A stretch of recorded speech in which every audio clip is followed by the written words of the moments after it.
Hi everyone, welcome back to my channel. If you are new here, go and watch my previous videos. I share tips, tricks and tutorials to help you master in design tools like Figma. ఈ రోజు ఈ వీడియోలో మనం కొన్ని essential Figma concepts తెలుసుకుందాం. Like how to use colours, edit objects, అలాగే difference between scale and the selection tool, and ఫైనల్గా frames versus groups అంటే ఏంటో చూద్దాం. Let's get started. Colors play a huge role in your design process kada. In Figma, managing colors is super easy. Now ఎలా చేయాలో చూద్దాం.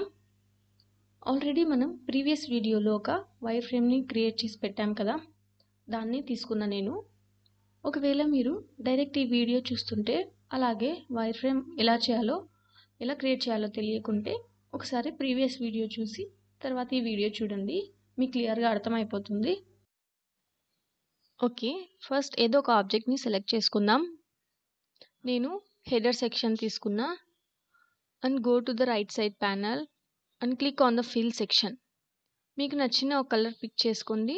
నేనైతే green తీసుకున్నా. Now బార్కి green వేసేసాం కదా. నౌ దానికి మ్యాచ్ అయ్యే కలర్స్ లోగోకి అలాగే బటన్స్కి వేద్దాం. లోగోకి రెడ్ వేద్దాం.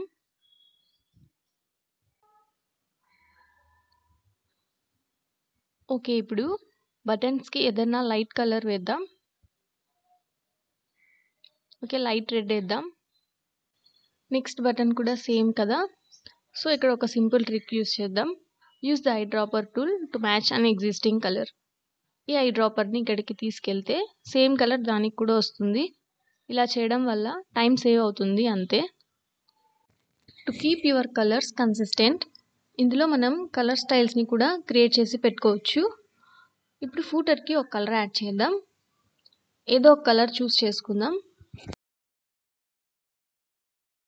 నెక్స్ట్ ఇక్కడ రైట్ సైడ్ ఫిల్ టూల్ పక్కన 4 డాట్స్ ఉన్నాయి కదా, అది క్లిక్ చేసి ఇక్కడ ప్లస్ ఉంది, క్లిక్ చేయండి.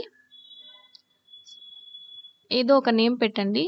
నేనైతే ఫూటర్ అని ఇస్తున్నా and create style. Save it for later.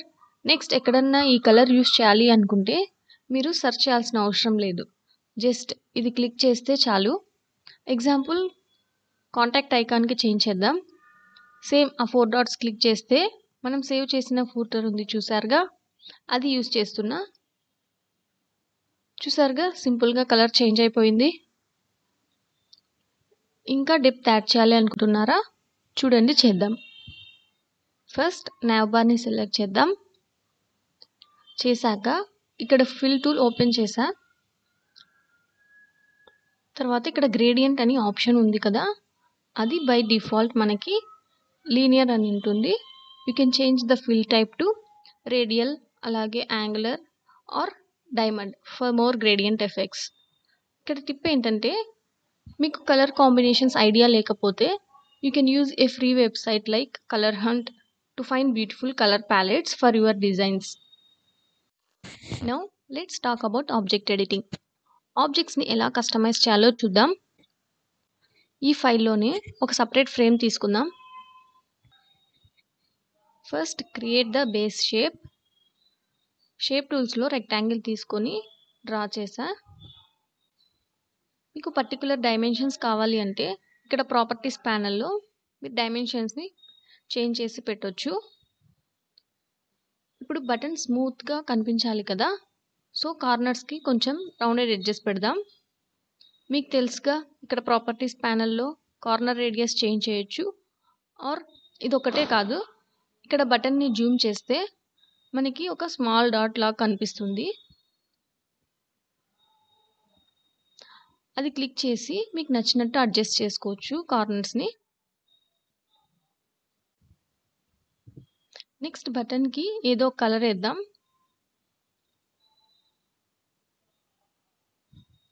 ఇక్కడ కింద ఒపాసిటీ స్లైడర్ ఉంది కదా, మీకు ట్రాన్స్పరెంట్ ఆర్ సెమీ ట్రాన్స్పరెంట్గా ఉండాలి అంటే యూ కెన్ అడ్జస్ట్ ఇట్.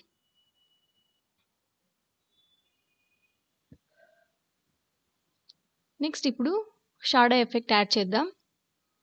ఇక్కడ ప్రాపర్టీస్ ప్యానల్లో ఎఫెక్ట్ సెక్షన్ ఉంది కదా, అందులో సైడ్లో ప్లస్ సింబల్ కనిపిస్తుంది కదా, అది క్లిక్ చేస్తే మనకు ఒక డ్రాప్ డౌన్ మెనూ కనిపిస్తుంది.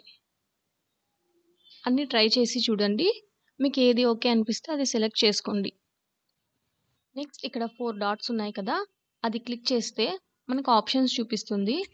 బటన్‌కి బాటమ్‌లో లైట్ కానీ, డార్క్ ఎఫెక్ట్స్ కానీ యాడ్ చేయాలి అనుకుంటే చేయొచ్చు.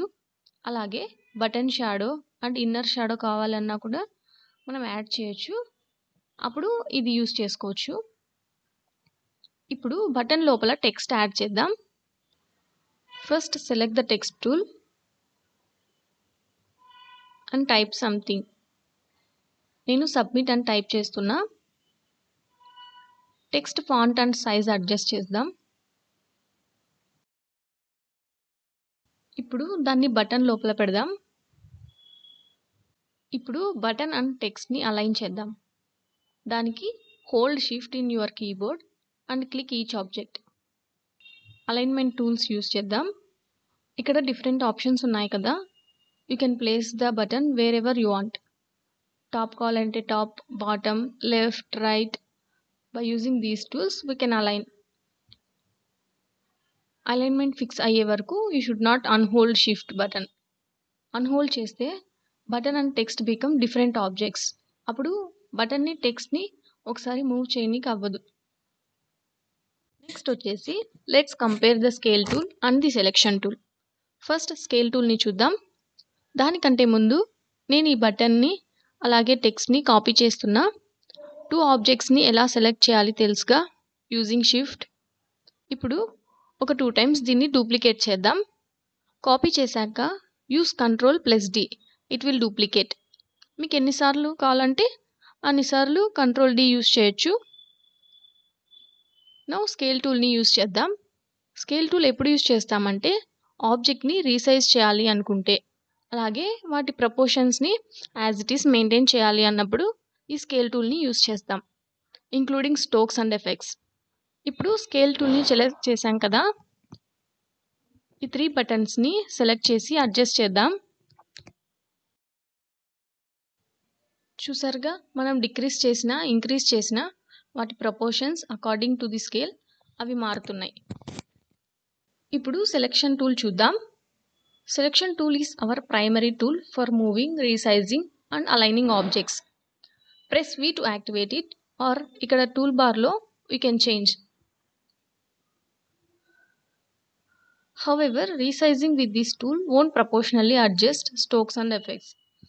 ఇప్పుడు సెలెక్షన్ టూల్ యూస్ చేసి చూద్దాం. చూసారుగా, it won't proportionally adjust.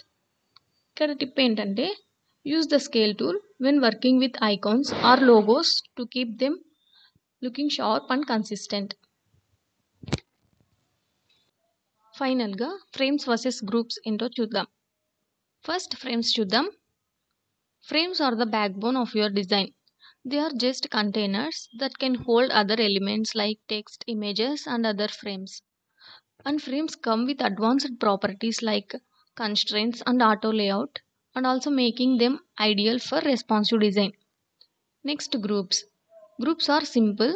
They are just used to organize multiple objects together for easier selection and movement. However, they lack the advanced functionality that frames offer. ఇప్పుడు ప్రాక్టికల్గా చూద్దాం. నేను 3 డిఫరెంట్ షేప్స్ డ్రా చేస్తున్నా. First circle, then square, last ఒక triangle. And వీటిని ఇంకోసారి duplicate చేస్తున్నా. Copy చేసి Ctrl+D క్లిక్ చేయండి, డూప్లికేట్ అయిపోతాయి.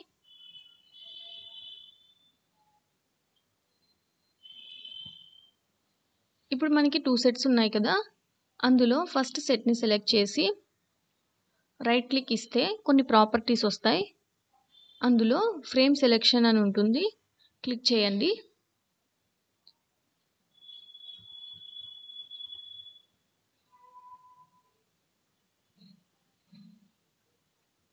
నెక్స్ట్ రైట్ సైడ్లో లేయర్స్ ప్యానల్ ఉంది కదా, అందులో చూడండి షేప్స్ అన్నీ ఫ్రేమ్ లోపలికి వచ్చేసాయి. ఇప్పుడు ఇంకో సెట్ని సెలెక్ట్ చేసి రైట్ క్లిక్ ఇస్తే సేమ్ ప్రాపర్టీస్ ఓపెన్ అవుతాయి. అందులో ఈసారి గ్రూప్ సెలెక్షన్ అని ఉంటుంది, అది క్లిక్ చేయండి. లేయర్స్ ప్యానెల్లో చూసారుగా గ్రూప్స్ లోపలికి వచ్చేసాయి. ఇప్పుడు నేను ఫస్ట్ సెట్ని అడ్జస్ట్ చేస్తా. ఇక్కడ ప్రాపర్టీస్ ప్యానెల్లో క్లిప్ కంటెంట్ని టిక్ చేయండి. స్మాల్ చేయగానే ఎక్స్ట్రా ఉన్నదంతా హైడ్ అయిపోయింది కదా. దీన్ని ఒక స్లైడర్ ఆర్ పేజినేషన్ యూజ్ చేసి వీ కెన్ యూజ్ ఇట్. దీన్నే రెస్పాన్సివ్నెస్ అంటాం. అండ్ సేమ్ సెకండ్ సెట్కి చూద్దాం. చూసారుగా అడ్జస్ట్ చేస్తుంటే వాటి సైజెస్ చేంజ్ అవుతున్నాయి. Mostly use frames for layout and structure and groups for quick organization. That's it, friends. I hope you found this video helpful. If you did, don't forget to like and subscribe to my channel for more amazing content. Even questions unnaya? Drop them in the comments. And thanks for watching. I'll see you in the next video. Until happy designing.